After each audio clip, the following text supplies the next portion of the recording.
What is going on, hockey fans? Welcome back to another episode of Lightin the Lamp. I'm your host, Dola, and with me, as always, my co-host from the East Coast with the most, JG. How's it going, pal? Been a while. It has been a fucking hot minute, but it's good, man. Summer in Jersey and work's picking up here. A lot of stuff going on. You're coming out here in a couple of weeks. We're gonna have a nice little rip of a weekend. We're gonna christen baby Dominic there, and then we're gonna tear it up down the Jersey Shore. So I'm pretty excited. Got a lot of good stuff coming up. A lot of good stuff going on. Possibilities of a trip together to Vegas this weekend, which would be legendary, and just a lot of good things going on. How about yourself, man?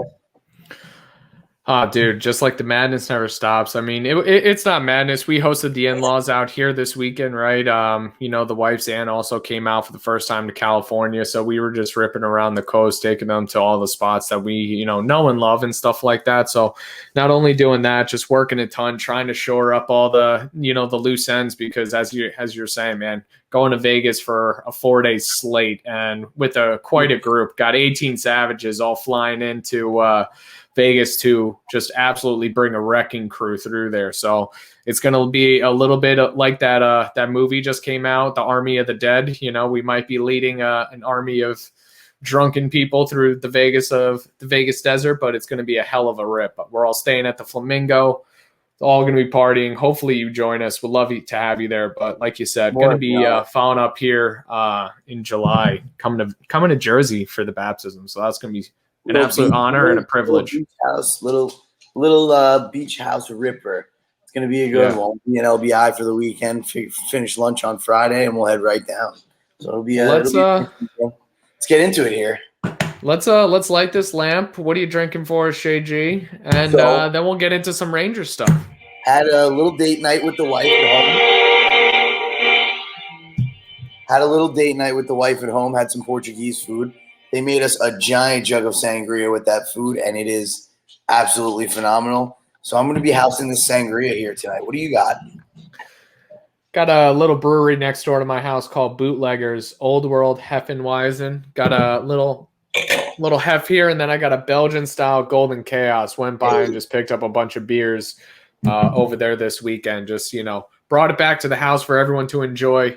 Basically, no one drank the beer, so – not a bad problem to have. I'm loaded up with a bunch of beer in the fridge. So perfect for all this Light in the Lamp content. But the lamp's been lit. The beer's been introduced. We've introduced. And, now let's talk some New York Rangers. I got the jersey on, right? Number 23 for our boy Adam Fox. And, before we get into him and his Norris Trophy stuff, the New York Rangers have hired Gerard Gallant to be their 36th head coach, leading us into next season. JG, give the fans your thoughts. We want to hear it. Any hot takes if you got them. I'm not going to lie. I believe that we did speak about some coaches on one of the last episodes. And I did say I wasn't really looking to hire Gerard Gallant. But like we spoke about prior to getting on the show, at the point of hire, I mean, there really was nobody with a better resume and a guy that you would want to steer the ship than probably him. So not too mad about it. I think it was a good signing. I just hope it works out. I hope it's not another Alain Vigneault situation where we make it to the mountain and we just can't quite get over the top. So, I mean, other than that, not a bad signing. He's good with skilled players. Showed it in Florida, showed it in Vegas. So, I mean, I think he'll fit in just fine. They even I watched a bit of the press conference, and Chris Drury was just like, I wanted someone seasoned that's won at multiple levels, junior level, international level, just won obviously with Team Canada at the International Hockey Worlds, and now obviously made it to the postseason multiple times with multiple clubs. And, the resume does speak for itself. He obviously does have a lot of good rapport with the players. Jaromir Jagr came out and spoke about his coaching and just really how, it didn't matter who you were on the team. If you're not giving enough of an effort, you're not playing. And you kind just of can tell. Tortorella-esque style a little bit, but yeah, he's angry about it. You can kind of get a sense that that's what we're getting back to. And, I just hope that that's what fixes, a lot of, because some of the Rangers problems were you kind of saw like that. It seemed like Quinn and the players were on the same page, and it started really with the power play and how the power play for like 40 games, just never got off the ice. It was just the PP1, and it didn't even seem bad. like he had on numerous episodes we watched while we were watching the game live. We spoke about that and how come the second unit gets 2 or 3 shots, they're on the ice for 22 seconds. Why is the other power play on for $1.45? It just doesn't make sense. They brought up in the press conference as well. I think one of the reporters asked, what do you think back about, you having 2 short stints with the Panthers in Vegas, but he was just like, it's actually hard to look back because he didn't even know why he got fired. And, when I look back on those teams that he was with at the time, the Blue Jackets, the Panthers, the Knights, dude, they were all steamrolling at the time. And, I feel like with the Panthers, I think Joel Quenneville was a little bit too much to pass up. I think maybe they just made a move just because I think, he's such an elite coach that had won a Stanley Cup, that to go out and get him was just so meaningful. So maybe at Florida it wasn't much, but I really don't understand, looking back, what made him get fired from the Knights to bring in Pete DeBoer. I don't know if you have more insight for us on that. I don't, but isn't that the story where they left him off the bus? They just said, see you later when he left the Knights, correct? Not Florida. No. So he was with Florida, and then he was the Knights coach, and then he was one of the teams let him go, like on the way home from a road trip off the bus. Yeah, that was Vegas. Basically, after they fired him, they told him, go call a cab. We're not even bringing you on the bus. You can just go. So something happened, and I don't know if it was that expected, but I mean, it was the assistant coach, and I mean, they fired a bunch of people. So, I mean, there was definitely a parting of ways. But, you saw Chris Drury, and he held a lot of faith in just that he was the guy. And, I still agree with a lot of what you said. I think he was the top tier talent out of a very limited pool to pick from. And, it's kind of an unfortunate situation being for the Rangers, but I actually think it can work out. He is a good coach. He works well with high-end talent. I mean, and like you said, he's kind of got he has a little bit, not obviously as much of an edge, but he's got a little bit of that Tortorella style where he's going to play who's playing for him. Whoever's going out and playing is who's going to play. He was the coach when Barkov got drafted into the league. It was Barkov, Huberdeau, and Jágr on a line, and they were an incredible line that year. Jágr led the team in points, which of course he did at such an old age. But I mean, think about what an experience it was for like those young players to play with like such a superstar like Jágr, and he was coaching that team. And now you look at Barkov; he was the Selke Trophy winner for the best all-around hockey player in the league, the best defensive forward in the league, and I think he earned it. I think he was well-deserved in earning that trophy. Obviously, Patrice Bergeron has been the Selke winner like how many times over. But, I guess, if you look at how he developed Barkov, you would love to see like an Alexis Lafreniere or even a Kakko step into that, because Kakko's 6'3", man. He's a big dude in terms of if he could just put the weight on, maybe, he doesn't be the 60-point score. Maybe he is, but he could have that 200-foot game that I think could be quite impactful. And I hope that maybe really presses Kakko to up his game and Kravtsov with him too, Yeah, I agree. I mean, listen, Kakko, this is it for me with Kakko. 3 strikes, you're out. I know there's some guys where teams keep them for 5-6 years and all of a sudden they blossom. But, I mean, you're a second overall.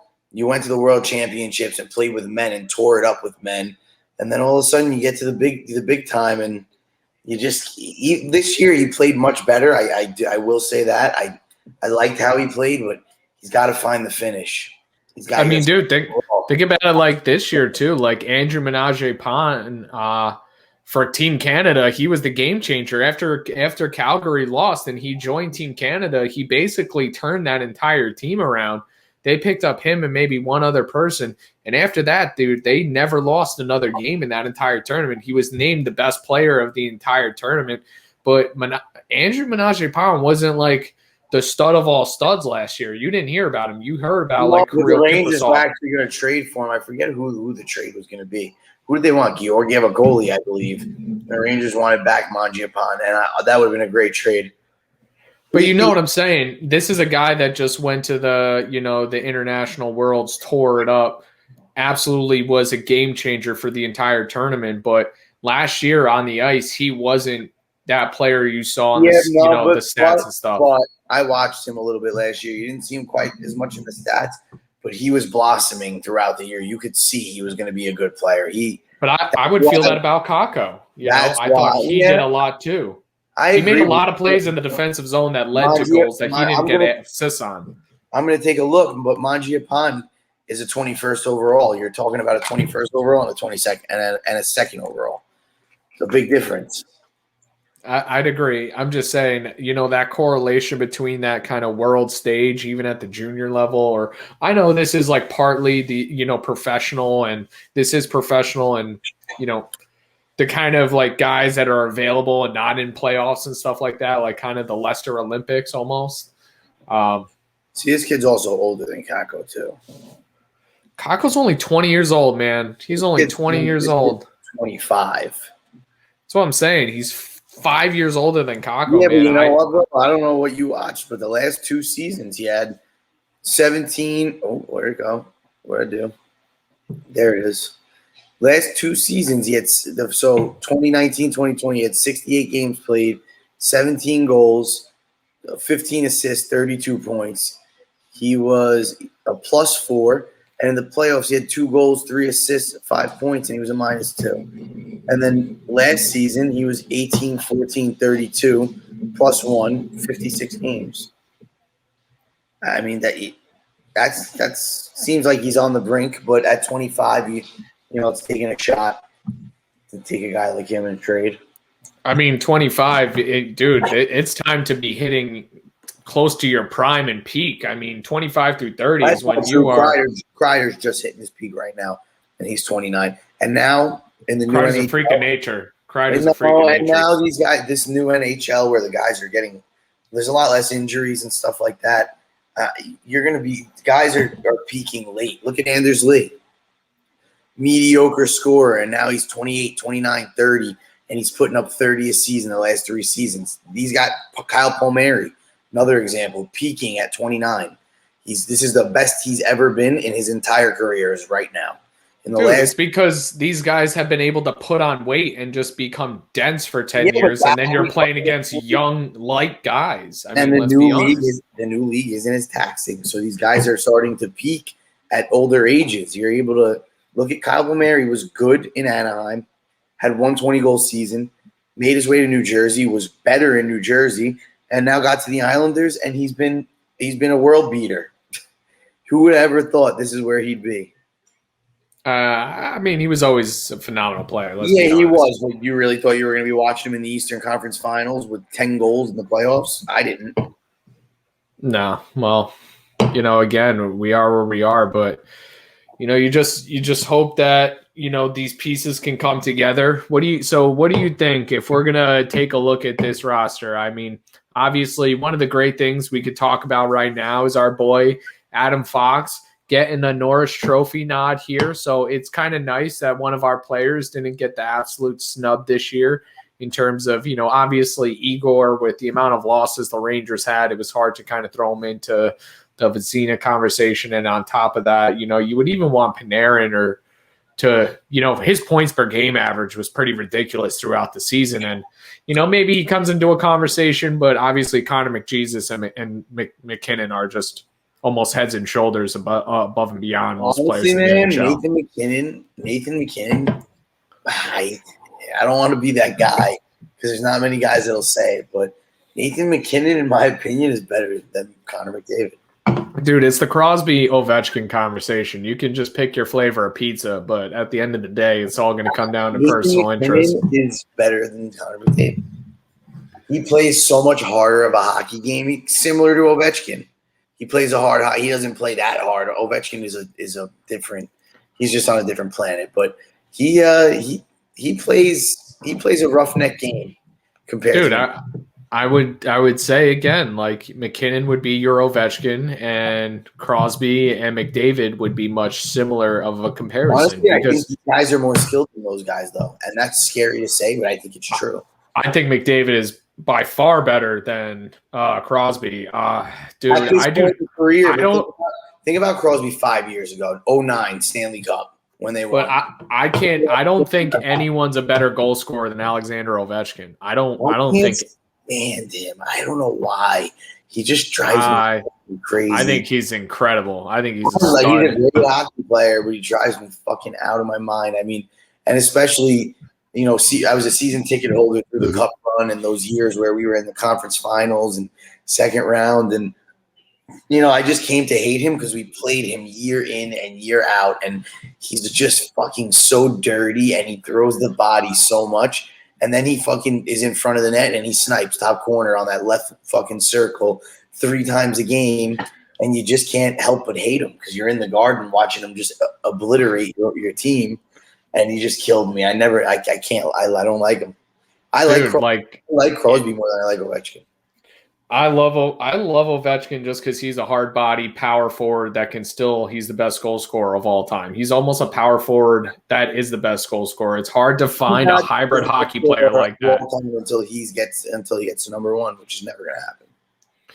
He's going to get to. I want him to get to 800. That is why I'm rooting for him. I want 800 out of OV. I think the grade 8 can make 800 for sure. I think he can do it. He deserves it, but I'm just not a big advocate. I will be so bad. What is it, 872 or 892 that he would have to get to? It's almost like just too far out of reach. The Russian machine would have to play for like another 15 years if he wants to get there. Like it's a very – because if you think of 30 goals a year, 30, 40 goals a year, I mean, he still has to put up another at least 10 years almost. No, not 10 years. I would probably say a good 5 years to make the point that he wants to make. And it's just maybe it's not that far out of reach. I mean, 5 to 7 years, if he can keep that pace up, I mean, maybe he comes up close, man. Anytime soon, man. He did it again this year. And again, you would just love to see it. But I mean, I agree. It's kind of hard to flip-flop back and forth between those two. But to be honest, I think Connor McDavid is – I think he's working with less than what Nathan MacKinnon is. I mean, dude, Cale Makar,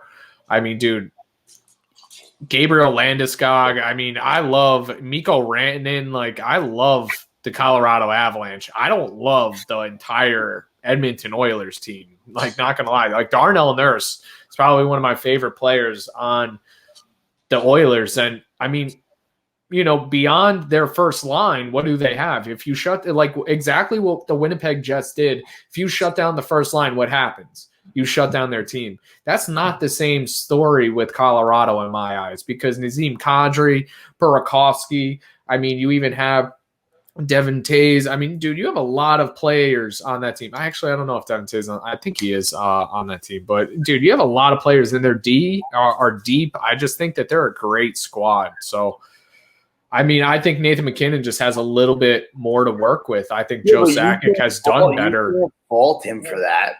No, I'm not saying I fault him for that. It doesn't make him any less of a player because he has more guys around him. No, I just still think that with Connor McDavid doing more with less, like putting up almost like 2 points a game for the year is fucking almost legendary phenom shit, dude. That's like what Mario Lemieux used to do. If you watch the way MacKinnon plays, he's not far off from doing what McDavid's doing. I mean, it's just – I know, man, but this is also the argument of you liking Ryan Lindgren and me being on the Foxy train all day, every day. And I like Ryan. Listen, Ryan Lindgren is not a better defenseman than Adam Fox. I like the style of hockey that Ryan Lindgren plays. That's what I prefer to watch. Yeah. I don't – offense doesn't impress me. Because I didn't play the game that way. I like the way Ryan Lindgren plays. I idolize that because that's the way I wanted to play hockey. So for me, I just like that. That's who I like to watch. I like that style of hockey. I don't need to see the flashy 58, 70 points a season. Like, it's awesome. I love it. And I love that it's a Ranger. It's a Ranger who's doing it. But for me, my style of hockey is Ryan Lindgren hockey. That's why I like to watch him. Dude, honestly, Adam Fox, even like I used to love like just watching like wingers. Honestly, he's honestly better as a He could do what wingers do in terms of escaping small angles and stuff like that, and in small areas creating space. He is the best hockey player at creating space, I would say. He creates more space than anybody on the ice. 100%. And honestly, Lindgren is as good as he is because of Adam Fox. I mean, they are partners. So I acknowledge that. I know Adam Fox is the best. He's probably, right now, to me, he was the number one defenseman in the league this year. I don't care what anybody says. I'd agree. The problem is the trophy isn't picked yet, and they're going to give it to Victor Hedman because of where he is right now. And that's not how it's supposed to be picked, which aggravates me a little bit. But I mean, dude, how did Shea Theodore not get in the mix? Shea Theodore was incredible this year, and the Vegas Knights are still in it. I don't know how he didn't get a nod for the Norris as well. I think he's an unbelievable defenseman. He had almost just as many points. He had a phenomenal plus minus. He doesn't have money goals against. Wouldn't you love the Rangers to go after? I said, wouldn't you love the Rangers to go after Chandler Stevenson? Dude, I was thinking, who is Keegan Colasar on the Vegas Golden Knights? He's a third. He's been playing on the first line recently. I don't know if someone was out, but he's been playing with Pacioretty. I saw him in Game 3 win a clean face-off back to Pietrangelo, and Pietrangelo just snipes it past Carey Price. And it was just like the Pietrangelo pickup. Dude. Oh! I thought it was so unnecessary. I really did. I'm like, this team is loaded to the gills. Like, why are you going to spend any more money? And you just go out and you add the biggest piece to the puzzle. Just won a cup in St. Louis. An absolute leader, has been an elite defenseman for over a decade now. No, at least a decade. Yeah. About a decade. And just an absolute stud. And Vegas goes out and says, fuck it, we'll figure out a way to skip around the cap. We're going to get him. And they went and got him. And wow. I mean, he's scoring goals at a forward clip. Dude, he had literally in one game, the game they lost, it was, I think, 3-2. He had both goals. And in the next game, he had the first goal of the game. Like, he had 3 of the fucking goals all in a row. Like, he has been en fuego for the team. But it's, they're a world beater. But again, still. Dude, obviously, Adam Fox, best defenseman. Fuck you, Pietrangelo. Just saying. Oh, by far. I agree. I mean, it's not. Never mind Pietrangelo. What the fuck is this? I'm just. See the dog in the back? I'm beside myself. The Islanders and Montreal have a chance to play each other. That is not okay. You think that's going to happen? It's funny. I honestly think it's going to be Vegas, Tampa Bay, but. I mean, you never know, man. Dude, I really have been kind of crossing my fingers for Vegas and Montreal to go to Game 7 because on Saturday they would be in Vegas for that game for Game 7. Drop 1,500. Dude, I would just have to call someone outside of the game, steal their tickets, and just walk on. Yeah, you'll be in jail in 32 seconds in the shape you're going to be in on Saturday night. I mean, look at this guy's stats for the playoffs. Pietrangelo, 17 games played, 4 goals, 7 assists, 11 points, plus 8. Pim, 16. Power play points, 2. He got 66 shots in 17 games. Wow, that's impressive. And his career playoff stats are even more impressive. Dude, I mean, that's why you have to go pick out those veteran pieces, man. 109 games played, 12 goals, 50 assists, 62 points, plus 16, 60 PIMs. He's got 1 power play goal, 16 power play points, and 310 shots on goal. Good for you, dude. That's a great stat line. So, I mean, you just got absolute juggernauts out there still going after it. I mean, let's just talk about playoffs here. I mean, we could still talk about Rangers in the offseason in a little bit, but just like what you said, like, would you ever have believed that we are where we are in terms of the teams that are still left in this? Like, no, but Lamoriello's a fucking genius, man. Anders Lee goes down, you go out, you get Palmieri and Travis Zajac, both are in their own way are contributing.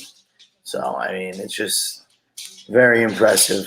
Very impressive. I mean, it's working, but I mean, let's not look past an 8-0 blowout by the Lightning. Like, what an absolute response to that game. They were down 4-0, and that Barzal penalty, that Barzal turned the whole game around. What he did.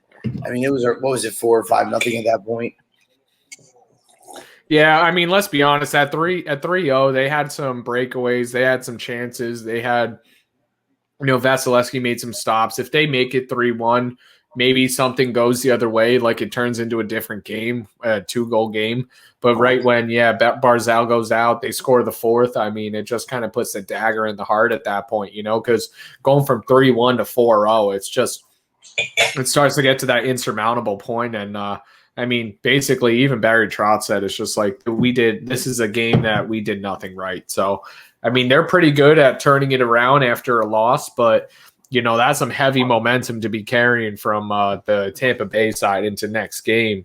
And if I was that locker room, they're as electric as lightning. So I don't know how they come out flat the next game, Absolutely. Absolutely. I mean, it was a definite by 8-0, man. Did you see the fourth goal? Stamkos threaded the needle. I mean, he might have been a half inch inside the 90 degree on the crossbar. What a fucking rocket, dude. So let's talk about it. Who out of your free agent list have you looked at any free agents this year for the NHL? Because one of the people that I'm actually been watching in playoffs a lot too is Philip Deneau. Dude, he has he has like a 63% face-off percentage in playoffs right now, and I think he's a free agent this year.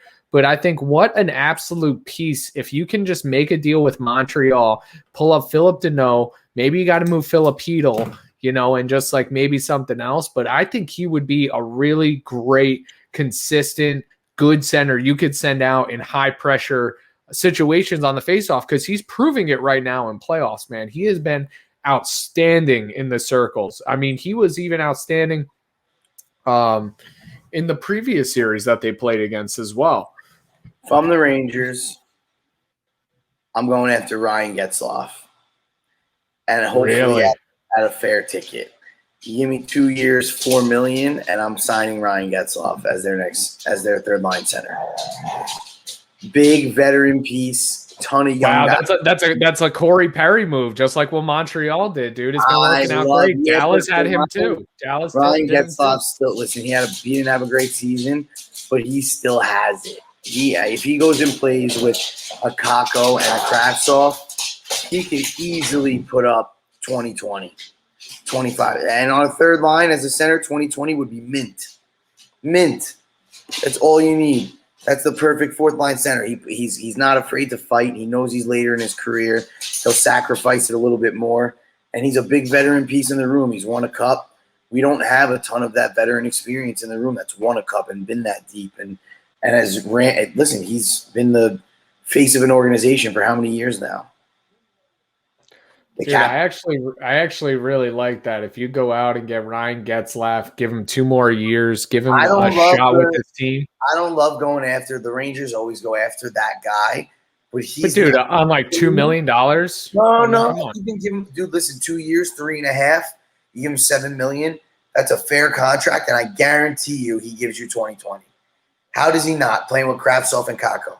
That with that skill, and he's big. He's willing to. He'll defend those guys. He's a perfect piece. He's won a cup. I mean, that's like the biggest free agent I probably kept an eye on during the season. He had a horrible season. You could probably get him at a big discount. Dude, again, you bring up him, and I keep maybe going back to Deneau just because, dude, his cap hit is $3 million. He's 28. He fits in perfectly at an age level. He's a good size, bigger body. But does he have the experience?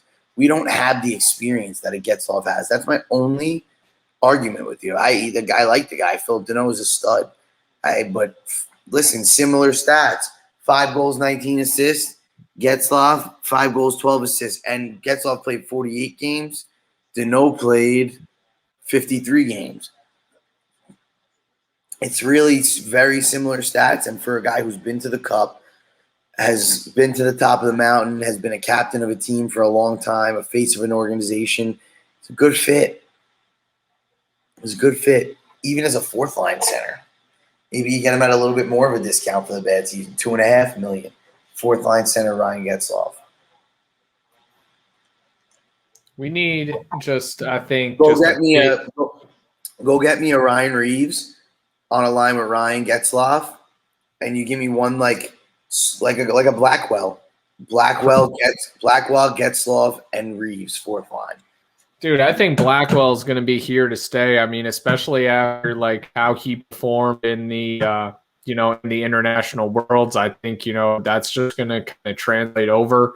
I think his game is starting to evolve, and kind of like what you said, people starting to peak. I think Blackwell is starting to find himself in this league at the right age, and I think it's really going to continue to go well for him. That's the new game. Listen, when he was breaking into the league out of Harvard, hockey was still the way we played it. It was right when it was changing. He was playing like the similar style hockey to what we were playing, but he was fit for the new league. And that's why I'm telling you, these guys are peaking later. And you want to know who I stole that from? I'm not going to lie to you. I argued with my dad, and my dad said, Kreider is just hitting his peak, Joe. These guys now, they're not getting hit as much. There's not as much fighting. It's less physicality. These guys are peaking at later ages. Palmieri, Kreider, he named 10 guys, and he's right. Yeah, I mean, even if you want to look at it, look at Patrice Bergeron. He's been one of the best players in the NHL, and look how old he is, right? It doesn't matter how old that guy is. He's just consistently better. Brad Marchand got better. He's like seemingly better like wine. He gets better with age, right? 100%. Almost like the entire the Bruins always do that. Their team just grows up, and the whole team just ages well. Like David Krejci, he's a free agent too, but he has been an absolute stud on that second line. What an anchor he's been behind Bergeron on the first. Like they've been a 1-2 combo that basically led them to most postseasons. Yeah, listen, Blackwell is here to stay, but he's definitely a fourth line guy. No doubt. On a Stanley Cup team, he's a fourth line guy. But I mean, where's Kevin Rooney then fit in? I mean, he was at Kevin the Worlds too. Might not fit in. We need more toughness than that. Kevin Rooney's a good player, but we need a guy. Listen, Kevin Rooney has similar stats to Ryan Reeves, and he's not intimidating. We need a guy like Ryan Reeves in the worst way. It doesn't have to be him, but we need a guy. That was I think pretty encouraging to hear, not only from Gerard Gallant, but I think Chris Drury as well, that they were just like, everyone needs to have a role right now. And I feel like, even with the team this year, everyone's role, it was kind of like everyone does everything. Everyone can score goals. Everyone's kind of talented. Everyone can skate, but no one had that defined role, like especially that third, fourth line player where it was just like, my role is to just grind and bust heads and be physical. And I think everyone was kind of trying to maybe do a little bit too much in those lower, those third, fourth line roles where, you kind of just need them to focus on just wearing opponents down, especially their top lines, and being able to play your third and fourth line against top lines instead of having to have Panarin and Zibanejad out there doing double shifts and stuff. You know what I mean? Yeah, 100%. I mean, I'm excited for the new season, to be honest with you. I think this year, if we don't make the playoffs, we have a problem this year. We have a problem. My honest opinion. I mean, it's at that point where you got to figure it out. It doesn't matter what the division looks like. You got to figure it out. And it'd be nice. So, I mean, for next steps here, I mean, we got to hopefully see Gerard Gallant hire the rest of the staff here to go along with him. Some rumors have been coming out that Dan Girardi might be an assistant one of my coach. Favorite all-time Rangers. I'll take it all day. So, I mean, it'd be nice to just have someone that has that history with the organization, someone that has a lot of – another guy similar to Ryan Lindgren, who when we had the McDonoughs and these guys, that was who I was watching. Dan Girardi. Yeah. Loved that style of hockey, and he was a hero, man. Scored some huge goals for us. Wasn't the biggest goal scorer, but finished on some big occasions for us, and blocked shots through the body, took pucks off the face. I mean, just an absolute warrior. I don't see why he would be a bad addition to the bench. I think he'd be great. I mean, I think it would be pretty awesome if you saw like Dan Girardi come back as an assistant coach. You see Kreider maybe get the C, Drury did say he wants to give out the captain thing. We talked about potentially Trouba being that leader and getting it. I really think Kreider should get it. Maybe you give Zibanejad, you give an A, and I don't know. Like, I think you have to give Fox something. I really, honestly, if Fox could get an A, I think that would go a long way. I think it belongs on his chest because I think he's going to be that long-term piece in the back. And I think if you get your leadership in place and you bring in a few more pieces like on that third line, honestly, I think Getzlaf is actually a hot take, but a great pick for a value add that can really add a lot of value to that bottom half. Big body, knows how to play. I've gotten to watch him how many times in Anaheim, and the guy just has a presence. He's smart. He knows hockey well, and I think he can tie in really well. What the Rangers are missing.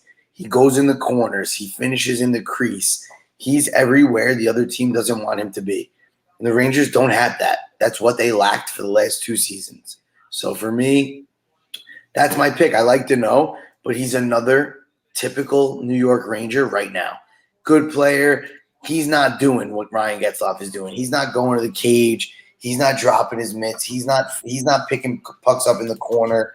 He's another skilled piece that's younger that fits in. We don't need another skilled piece. That's my opinion. Yeah. Well, we have a long off season to go. I mean, here in the mid of July, after the season wraps up, we're going to see the expansion draft.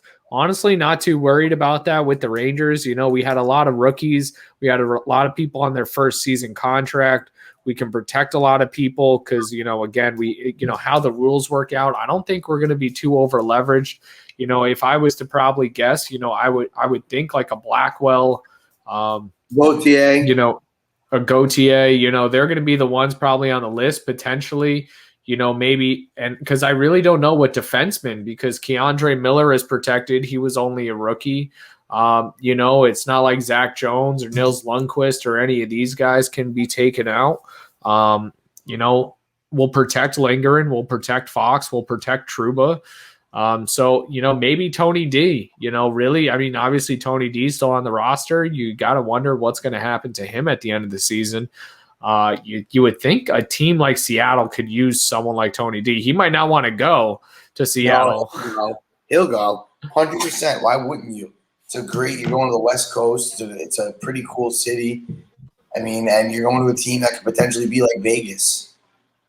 Again, I think it would be an opportunity for a fresh start with him. I think if Rick Tocchet comes in as the coach there, or David Quinn comes in, I don't know. Maybe I think Rick Tocchet would be the perfect for a brand new team.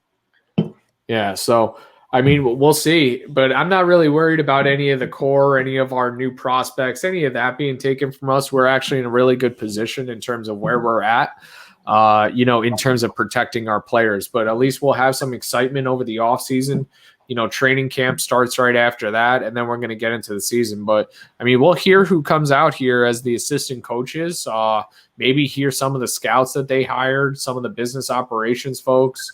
It's actually kind of cool to see Gretzky coming back as a TV analyst for, I think, TNT and ESPN. So, the great one will actually be on TV as an analyst. Hopefully the NHL can get a little bit more marketing here, but hopefully next season we can have a little bit more ups than downs. JG, we had a lot of roller coasters, some goods and a lot of bad. And we need Panarin in the lineup. It's got to be a regular season here for us. We can't be having any scandals. Listen, I think my biggest excitement is for our D-core next year. I mean, you think of Nils Lundqvist, you think of Zach Jones, you think of Keandre Miller, you think of Fox, you think of Trouba, you think of Lindgren, you think of Braden Schneider. Like, dude, Braden Schneider is probably going to be up and coming. He just played for our coach in, the international tourney. So, I mean, Gallant already said he's a big, strong defenseman. I feel like he's going to come in and he can make a smooth impact on our team or be a piece, if we have to trade a Zach Jones or, you kind of want the bigger piece in a Braden Schneider, but we have options in that D-core. And it's funny that, we're kind of in that place that the Carolina Hurricanes were at, when we were talking, like I think almost like episode 1, episode 2 of Light in the Lamp, it's just the Hurricanes when we were, starting this, they had like 7D, Dougie Hamilton, Slavin. Like, I mean, their decor was Rangers absolutely are out of there now. control. We're almost there, dude. I mean, Right, you give these yeah. players like a few years to develop. DeAndre Miller, Adam Fox, Ryan Lindgren, Nils Lundqvist, Tom Moraine, and I mean, forget it. We're loaded. Braden Schneider. I mean, Even Zach Jones. Even Hayek played well this year. You got to think something gives, man. You got to think something gives, and hopefully Igor doesn't have to, get shaken up out of a slumber from the beginning of the season. But a lot to like, a lot to enjoy. But any other thoughts for us here, JG? I mean, Rangers are moving forward. Had a good talk. We got playoffs still coming up here. I don't know if we got another 50 minutes till this game starts off here tonight. A late tilt here, huh? I think we might have to put one last bet in together, Tim. Just one last time. We got to do it. We got to do it. Hopefully it pays for my flights home. Let's see it. Let's take a look here. Let's take a look. All right, fans. Last thing before we sign off. A little gambling corner from the Lamp Boys. And if you've known anything, the first thing you want to do is bet against the Lamp Boys because we've been wrong every time we've been wrong 100% of the time.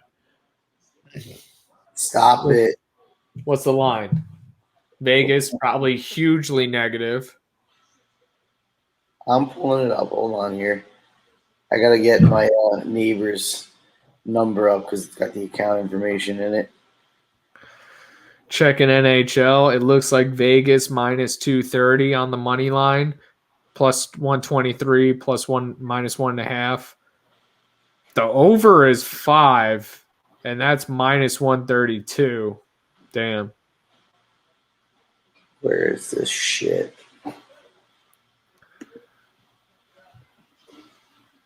Oh, there it is. MF1104.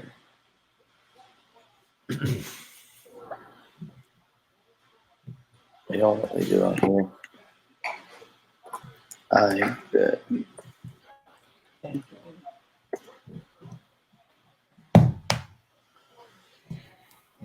Yeah, you're kind of on your own for this one.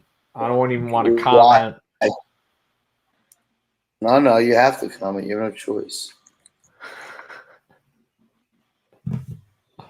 This is going to be a winner, I promise. We're going to end the season on a good note and ride it into the cup. Sports. Do you think – I don't see the Knights losing at home. I mean, that's just me. I don't either, but, these playoffs have been crazy. But I was going to say we're betting the Knights. So, I mean, whatever it is, we'll have to figure something out here. A way to make money here. First period over. No, it hasn't even started. I know that. I'm saying we should bet the first period over. What's that? I didn't look yet. I mean, you got the Golden Knights are only minus 1.5 plus 125. That's crazy. Who is the daily face-off? Daily face-off. Who's starting Kendi tonight? I don't know. I heard Chandler Stevenson's going back in and Fleury's going back in. Fleury at home is a winner. Are you on daily face-off? I'm looking it up right now, man. We got to check it out. Chandler Stevenson still looking like a game-time decision. No, stop it. That's what it says on Daily Face-Off, man. I'm not trying to don't stir the pot. Wow, yellow line, game time decision. That's bullshit. I didn't believe you. Even still, who's gonna be in his place? Dude, it looks like Leonard's the tender. No, again, they're going back to back. Dude, know. it's not clear on here who's starting in net. Hold on. I got NHL Network on too, and they're talking goalies.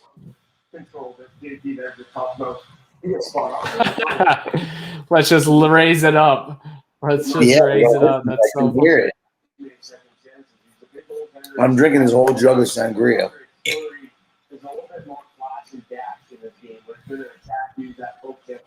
Okay, so it's likely Fleury versus Carey Price, looks like.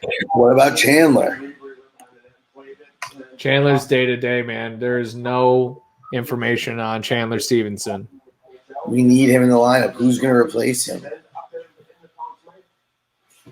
Dude, Vegas is how much over the cap? You're telling me they don't have any players on the back end that can replace him? Are you kidding me? Dude, that is why. So Keegan Colasar has been replacing Chandler Stevenson, and that's why I've been watching him. Dude, he's a 24-year-old, 6'2", 220-pound big boy that plays hard, and I actually have been really enjoying watching him play. So, I mean, he in let's see, like in the postseason, playoffs, 15 games played, 4 points. He's 24 years old, just a big boy. Love it. Telling you, check out Keegan Colasar, man. Number 55 on the Knights. He's probably playing. Live, should we bet the first period over or under? What's that over? 1? I don't know. Yeah, I'm trying to find it on. Trying to find it, but there's no. You can't do it till it's live, so we can't even do it till it's live. We just got to put a bet in now. Oh, first period. Continue. NHL first period, second period, third period. Player props. Let's check this out too. Maybe we'll have ourselves a night. What do we got here? Nobody really messed around with him or with me, or really anybody when he's not even on the ice. Unbelievable defense. First period. Plus a half. No. Over 1.5 plus 120 Montreal. So if they scored twice, plus 120. It's under 1.5 minus 140. I remember so much. What are you feeling? I don't know, man. And then you got minus 190 for the Vegas for the first period. They're minus 210 for the second and minus 210 for the third. Montreal's plus 175 second period.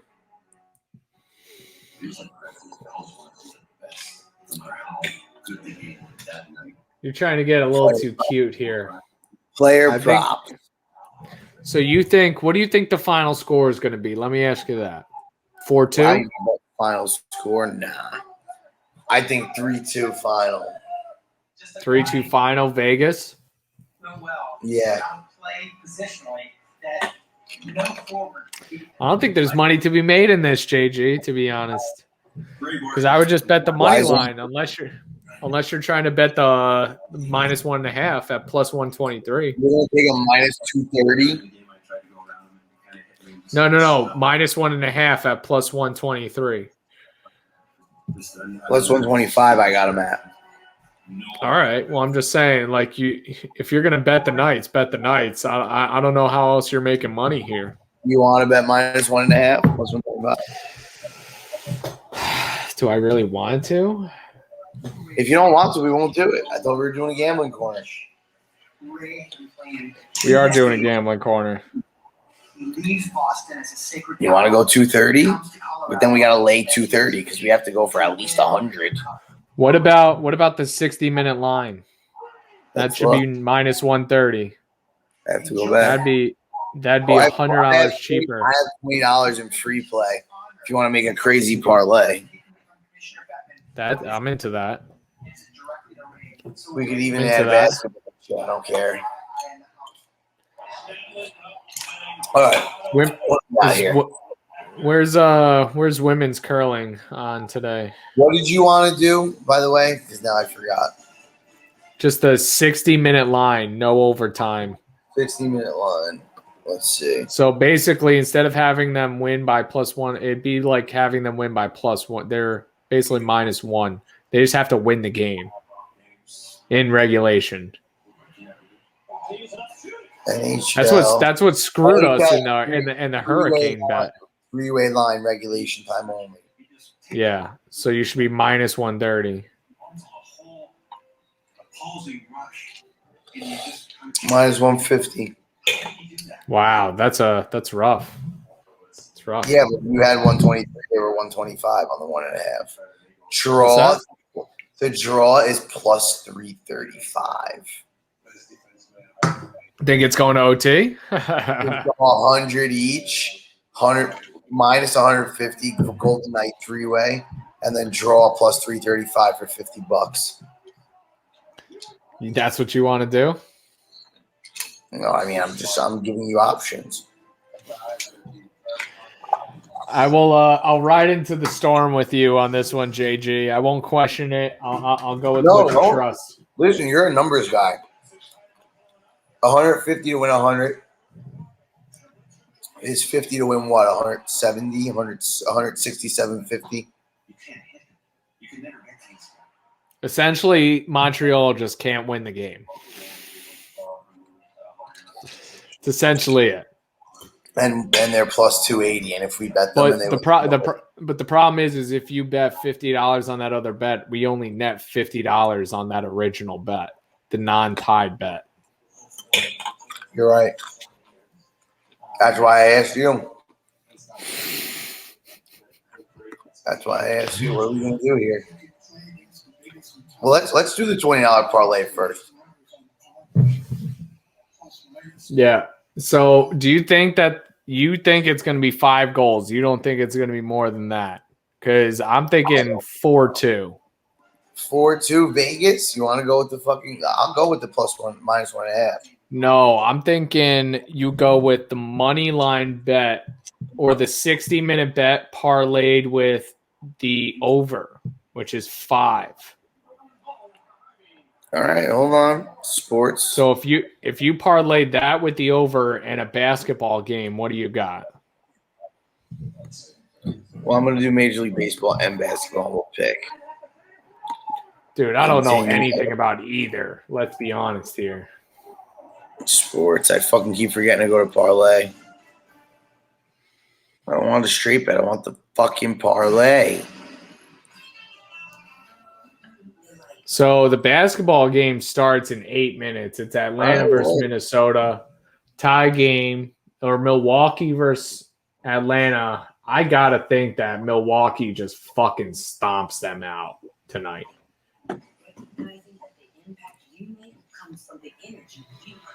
I know nothing about basketball, though, so you can't take that for anything at this point. But I just know Giannis Antetokounmpo, right? He's like one of the best basketball players in the league. And what Trae Young is Trae Young. I mean, he's good, but he's no Giannis. Hold on. Going NBA, MLB. Where's the NHL? Fans, this is what you get when you don't prepare for a gambling corner. All right, this is the discovery stage. This is the discovery stage of what we're throwing together as a gambling corner. Yeah, this is when you get to see. The parlay. You can't get the 60-minute line. That's fucking bullshit. Yeah. Come on.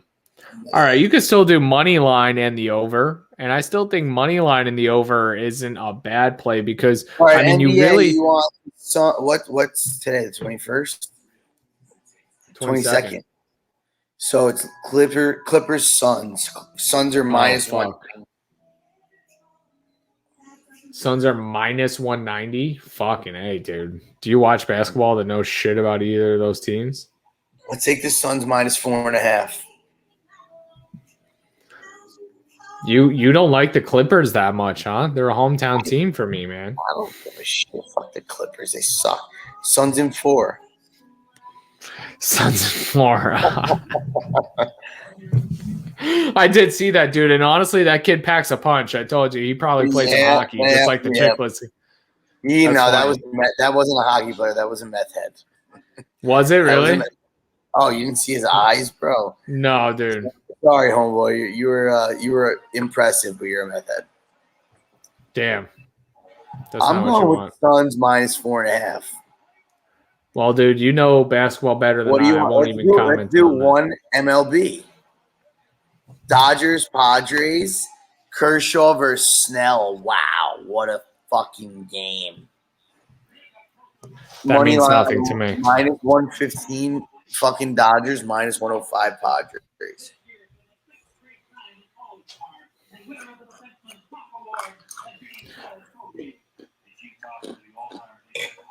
I trust you, pal.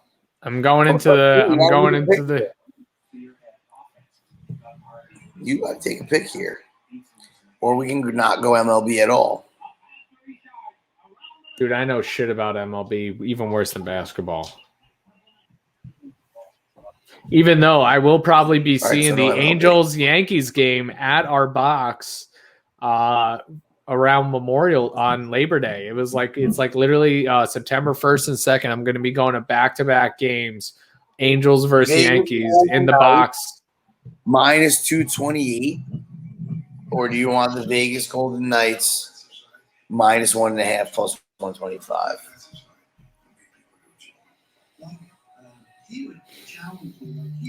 Golden Knights and over. Golden Knights and over, I think. Even though technically it's the same bet, but I think you get a better parlay out of the Golden Knights in the over. To be honest. So you want to go 228, 135? What are you saying? Over 5 -30 -135, and then money line -228. Yeah. What is that? No. Yeah. What is that? I'm gonna find out right now. Probably should be plus two something, right? We'll find out. How much are we putting down? We gotta at least put 100 down. Has to. I have to lose more money before Vegas. Use $20 free play makes it 80.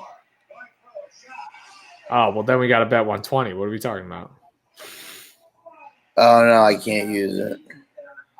Continue. 100 to win 350. And that's me buying a half a point for the Suns game. So he puts them at -4.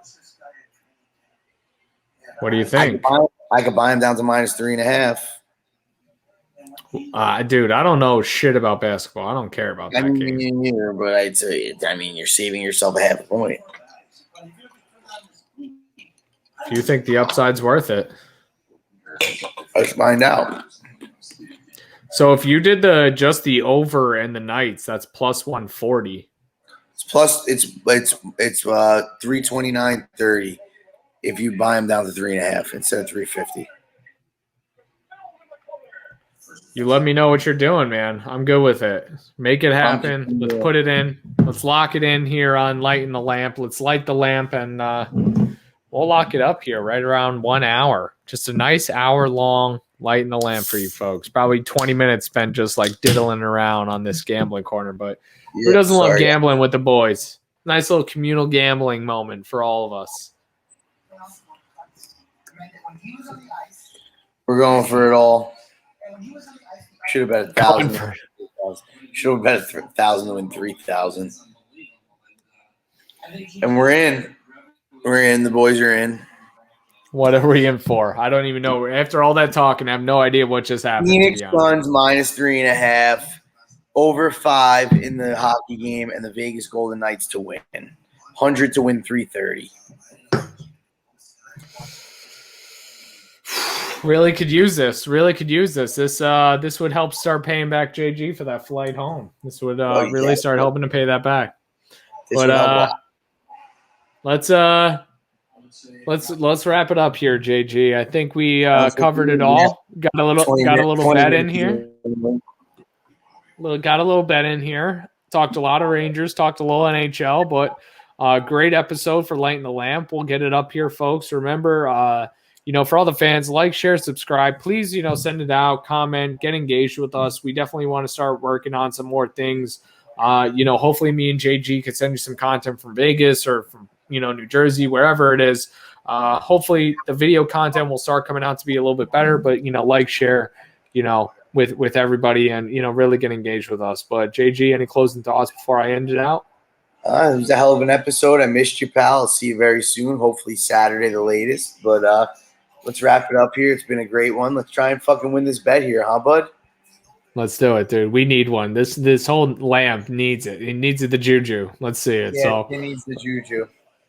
Let's get the win before Vegas. We want it. We need it. Fans, take it easy. Cheers, JG. We're signing out, pal.